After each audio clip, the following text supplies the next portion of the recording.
I still remember the exact words my doctor said to me. "Margaret, with a spine like yours, surgery is inevitable. It's not a matter of if but when." I was 65 years old and those words hit me like a ton of bricks. After decades of chronic back pain that had gradually worsened until I could barely get out of bed some mornings, I was desperate for relief. But major spinal surgery. The thought terrified me. The recovery time, the risks, the uncertainty of results. I just wasn't ready to accept that as my only option.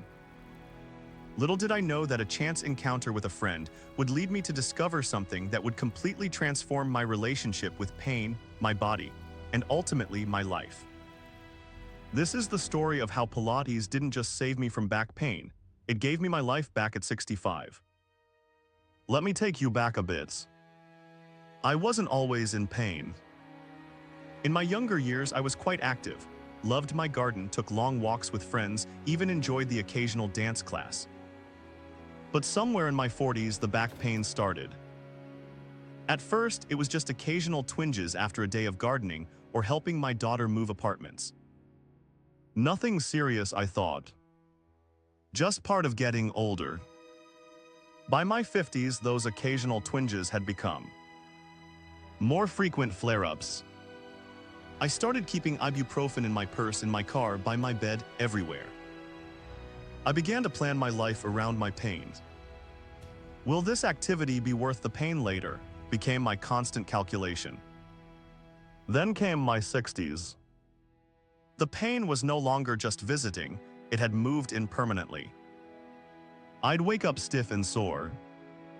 Sitting through my grandson's school play became an exercise in endurance.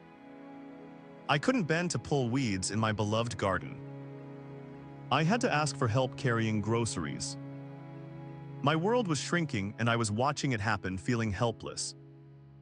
The worst part wasn't even the physical pain, it was what it took from me emotionally.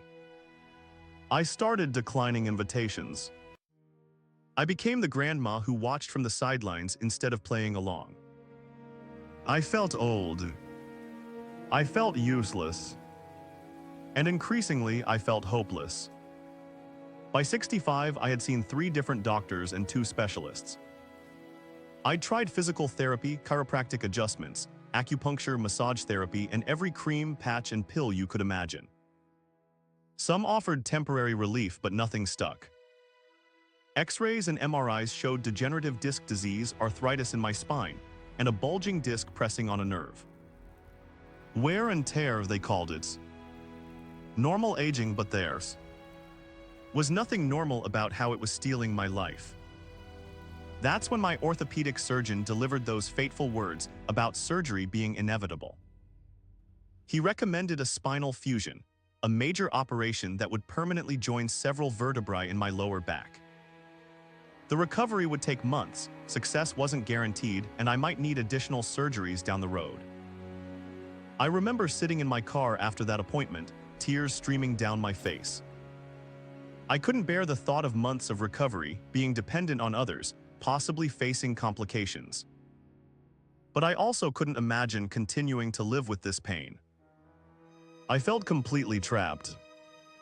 It was about a week after that devastating doctor's appointment when I ran into my old friend Diane at the grocery store.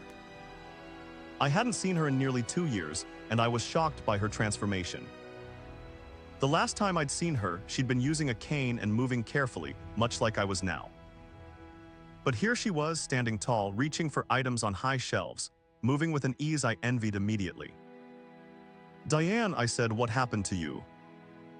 "You look amazing," she smiled and said 6 words that would change everything for me. "I discovered senior Pilates for back pain.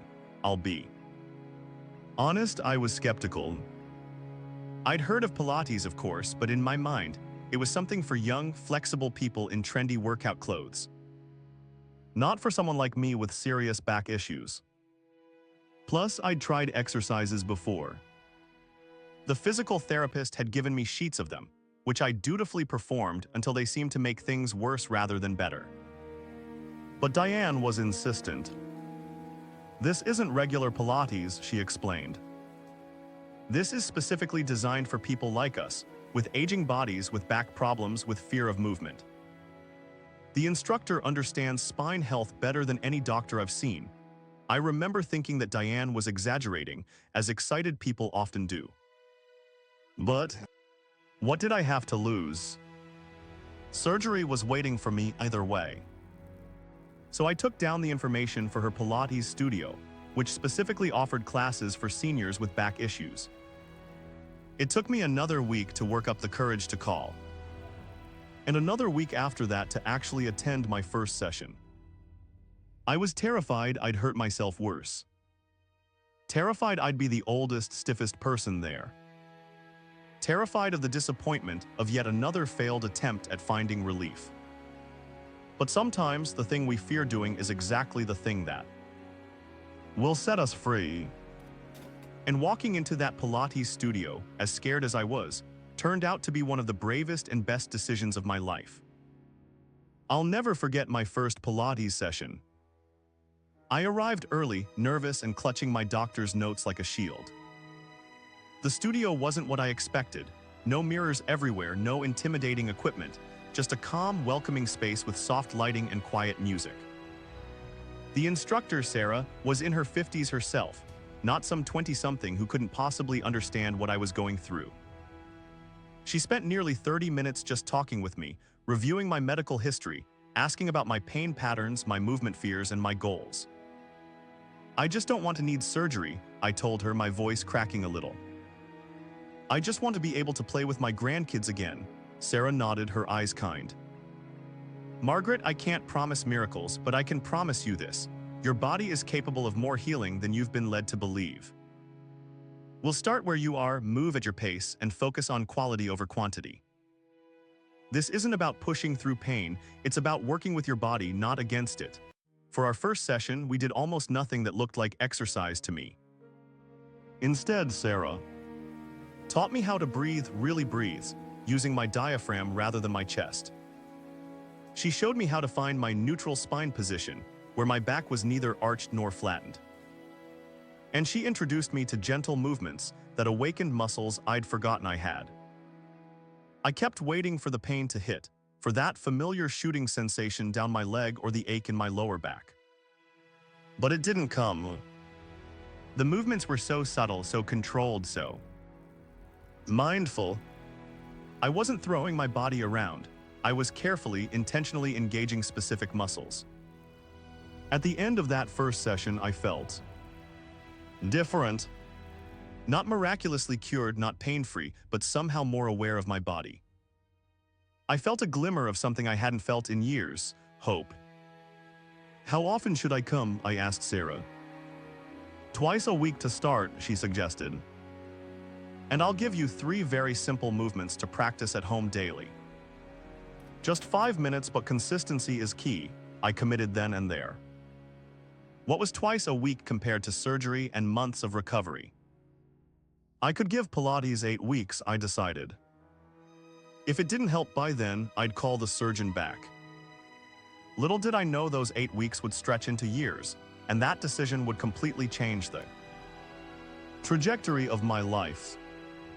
As I continued with Pilates, I became curious about why it was helping when so many other approaches had failed. Sarah was wonderful about explaining the science behind what we were doing, and I started doing my own research too. What I discovered fascinated me. Pilates isn't just random exercises. It's a systematic approach to movement based on several key principles that are particularly relevant for spine health. First, there's the focus on core strength. But not the core as most people think of it, not just the abdominal muscles you can see. Pilates works the deep core muscles, including the transverse abdominis, which acts like a natural corset around your spine, and the multifidus muscles that run along the vertebrae themselves.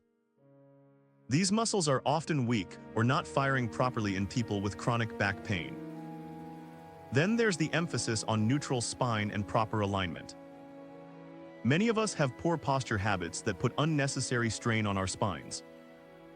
Pilates teaches you to find and maintain proper alignment, which distributes weight and pressure more evenly throughout the spine rather than concentrating it in vulnerable areas. Another key aspect is the mind-body connection. In Pilates, you're not just mindlessly performing repetitions. You're constantly focusing on how the movement feels where you feel it and maintaining control.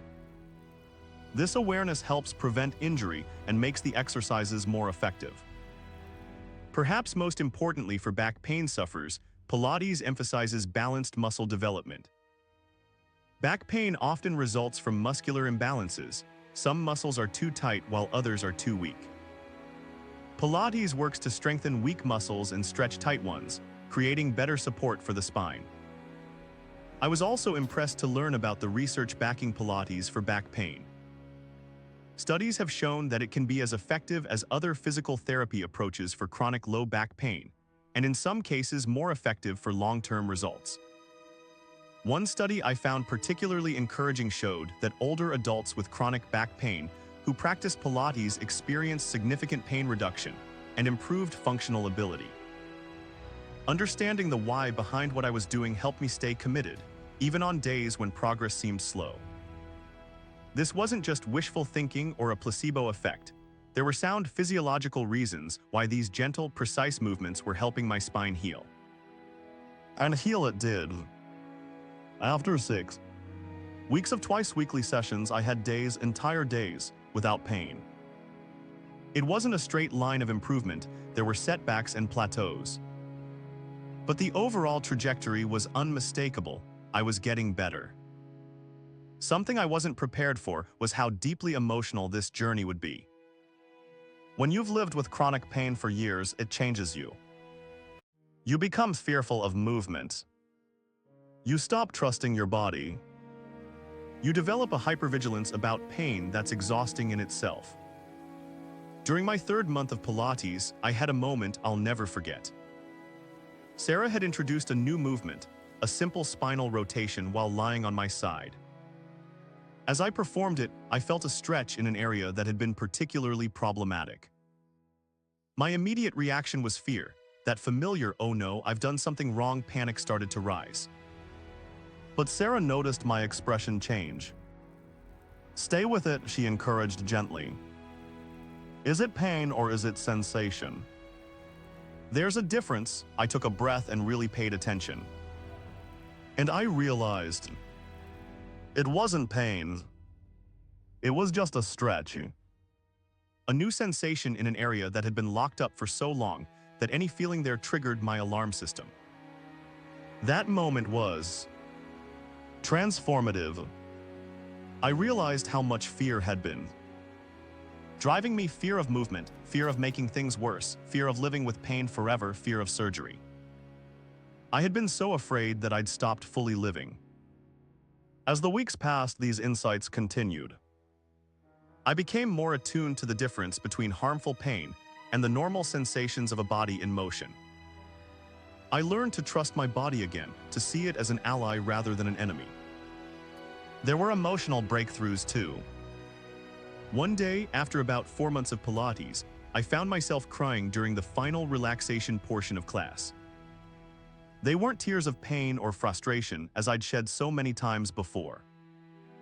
They were tears of relief, of gratitude, of rediscovering parts of myself I thought were gone forever. I didn't realize how much I'd given up, I told Sarah afterward. How many things I'd crossed off my list of things I can do, and now I'm starting to add them back. This emotional journey from fear to confidence, from limitation to possibility, was in many ways as important as the physical improvements. Because chronic pain isn't just physical, it affects your entire life, your sense of self, your relationships, your joy. And as my physical pain decreased, I found emotional space opening up too. I had more patience with my family. I laughed more easily. I started making plans again. Real plans, not the tentative, "I'll try to be there if my back allows" kind, but actual commitments to life. By the 6-month mark, Pilates had become an essential part of my daily life. I was still attending studio sessions twice weekly, but I'd also developed a home practice that I did every morning for about 20 minutes. People often ask me what exercises specifically helped my back pain the most, so let me share a few that became cornerstones of my routine. the pelvic clock became my go-to morning movement. Lying on my back with knees bent, I would gently tilt my pelvis in different directions, as if tracing a clock face with my tailbone. This gentle mobilization eased morning stiffness and helped me check in with how my back was feeling each day. Cat-cow breathing, moving between a gently arched and rounded spine while on hands and knees, became my favorite way to lubricate my spine before getting dressed. The dart exercise, where I lie on my stomach and lift my head, shoulders, and arms slightly while keeping my lower ribs on the mat, strengthened my upper back and improved my posture dramatically. And wall angels, standing with my back against a wall and moving my arms like I'm making a snow angel, became my daily posture reset when sitting too long made me stiff. What I came to appreciate was the subtlety of these movements.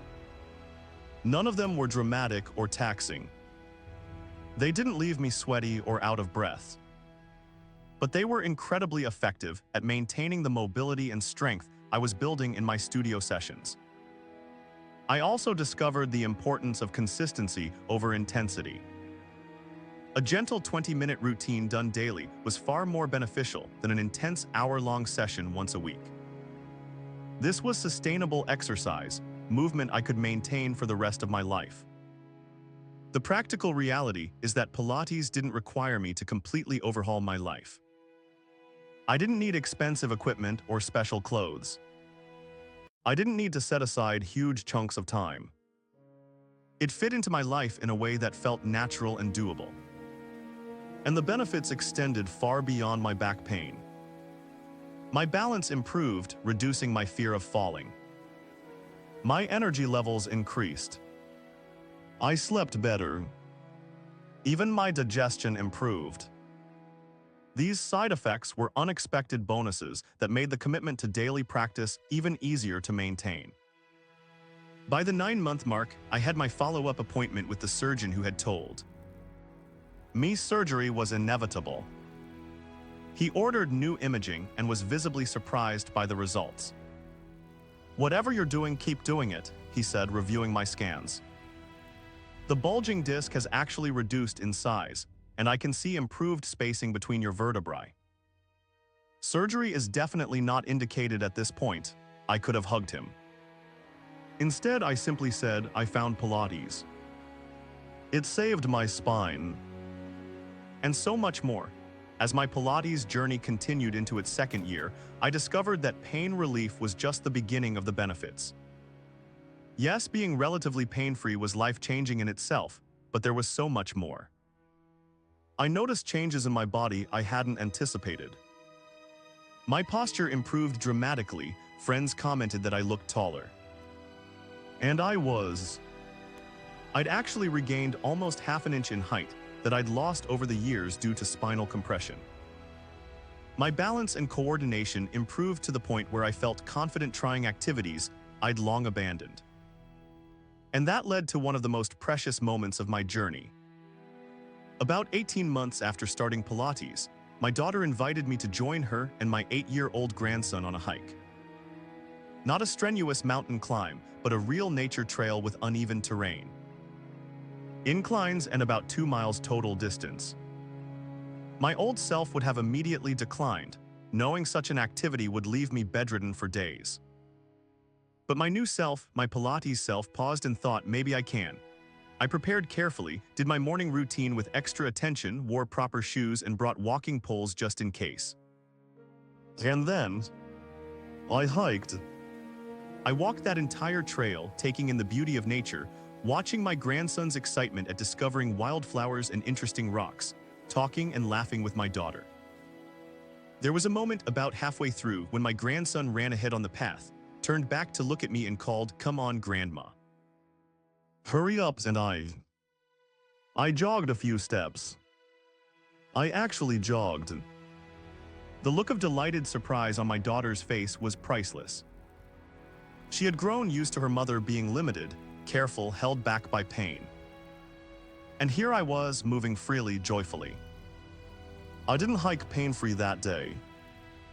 I had some soreness and stiffness afterward. But it was manageable, expected, normal. The kind of I used my body feeling that healthy people get after exercise, not the debilitating pain that had been my companion for so long. That hike became symbolic of what Pilates had really given me, not just pain relief, but the return of possibilities. The expanding of what I could do, where I could go, how I could participate in life. Other benefits continued to unfold. My confidence grew, not just in physical activities, but in all areas of life. When you reclaim control over something as fundamental as your own body's pain, it changes how you approach other challenges. I became more willing to try new things, to speak up, to take small risks. My sleep improved dramatically. After years of pain-disrupted nights, I was finally sleeping deeply and waking refreshed. This alone had a cascading positive effect on my mood, my cognitive function, and my energy levels. Even my relationships benefited. I was no longer the friend who always canceled plans, the grandmother who could only watch from the sidelines, the wife whose pain dictated the day's activities. I became more present, more engaged, more fun to be around, because I wasn't constantly managing and thinking about pain. Perhaps most profoundly, my relationship with aging itself transformed. I had been on a path of accepting increasing limitation as inevitable, the narrative that decline is the only option as we age. Pilates showed me a different possibility, that we can maintain and even improve our physical function well into our senior years. That use it or lose it is real, but so is challenge it and change it. I'm not saying Pilates is magic or that it made me young again. I still have arthritis. I still have some degree of degeneration in my spine. I still need to be mindful and careful. But the difference is that these conditions no longer control my life. They're aspects of my health that I manage, not sentences to a life of pain and limitation. And that has been the greatest gift of all. Now, if you're listening to this and thinking about trying Pilates for your own back pain, I'd like to share some advice from my experience, things I wish I'd known when I started. First, find the right instructor. This is absolutely crucial. Look for someone who has specific training in working with back conditions and older adults. A general Pilates certification isn't enough for complex back issues. Ask about their experience with clients similar to you. Don't be shy about interviewing them before committing. This is your spine we're talking about. Second, start where you are, not where you think you should be. One of the beautiful things about Pilates is that it can be modified for any body and any conditions. My first sessions looked nothing like what you might see in a Pilates Instagram post. They were gentle, subtle, and focused on fundamentals. Don't compare yourself to others or have unrealistic expectations about immediate results. Third, consistency trumps intensity every time. I saw more progress from gentle daily practice than from pushing myself in occasional intense sessions. In fact, pushing too hard often set me back. Trust the process and give it time to work. Fourth, communicate openly with your instructor. If something doesn't feel right, speak up immediately. If you're experiencing pain, stop and reassess. A good instructor will appreciate your feedback and adjust accordingly. Fifth, be patient with plateaus. My progress wasn't linear. I'd improve steadily for weeks, then seem to stall, then suddenly make another leap forward. These plateaus are normal and don't mean the process isn't working. Sixth, integrate what you learn into daily life. Pilates isn't just about the formal exercise sessions, it's about changing how you move all day long. I started applying Pilates principles to how I got out of bed, how I sat at the computer, how I lifted groceries. This Pilates in life approach accelerated my progress dramatically. Seventh, consider combining Pilates with other complementary approaches. For me, gentle walking and occasional massage therapy enhance the benefits of Pilates. Work with your healthcare providers to create a comprehensive approach. Eighth, document your journey. I wish I'd kept a pain journal from the beginning. Later, I started noting my pain levels, what exercises I did, and how I felt afterward. This helped me identify patterns and track progress, which was especially motivating during challenging periods. And finally, perhaps most importantly, approach Pilates with an open mind and heart. This isn't just physical exercise, it's a way of reconnecting with your body, of building a new relationship with movement, of learning to trust yourself again after pain has broken that trust. Will Pilates work for everyone with back pain? Honestly, probably not. We're all different with different conditions, different bodies, different histories. But what I can say with certainty is that for many of us who have been told surgery is inevitable, or that we just have to live with the pain, Pilates offers a potential path to improvement that's worth exploring. And the beauty of it is that trying Pilates is low risk. Unlike surgery or even some medications, the potential side effects are minimal. The worst that might happen is it doesn't help your particular condition. But the best that could happen, a transformation as profound as mine, from pain to possibility, from limitation to freedom. As I sit here recording this, I'm 68 years old, 3 years into my Pilates journey. The surgery that was once inevitable remains unnecessary. I'm not pain-free every day, and I don't expect to be. But the difference between my life now and my life before Pilates is, well, it's the difference between living and merely existing. I still practice Pilates 5 days a week. I've become something of an evangelist among my friends, gently encouraging those with similar issues to give it a try. Several have with their own versions of success. One friend even became a certified senior Pilates instructor herself at 70. What I want you to take from my story is simple: don't accept limitation as your destiny. Don't believe that surgery is your only option without exploring alternatives. Don't give up on the possibility of improvement, even when medical professionals have painted a bleak picture. I'm not suggesting that you ignore medical advice. Definitely consult with your healthcare providers before starting any new exercise program, especially if you have back issues. But I am suggesting that you be an active participant in your own healing journey, that you explore all options, that you listen to your body's wisdom along with expert opinions.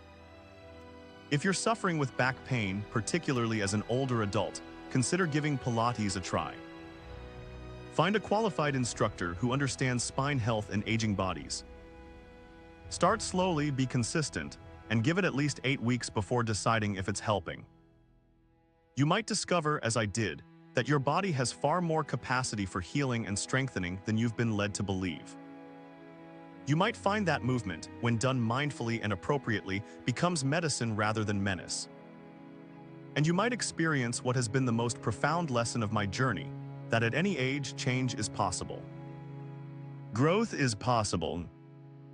Healing is possible. I went from surgery is inevitable to hiking with my grandson. From constant pain to consistent joy. From fear of movement to freedom in movement. And just maybe, Pilates could do the same for you. Thank you for listening to my story. I'd love to hear about your experiences with back pain and Pilates in the comments below. And if you found this helpful, please consider subscribing to our Senior Pilates channel for more content focused on healthy aging and spine care. Remember, it's never too late to begin again. Your body is listening, and with the right approach, it's ready to heal.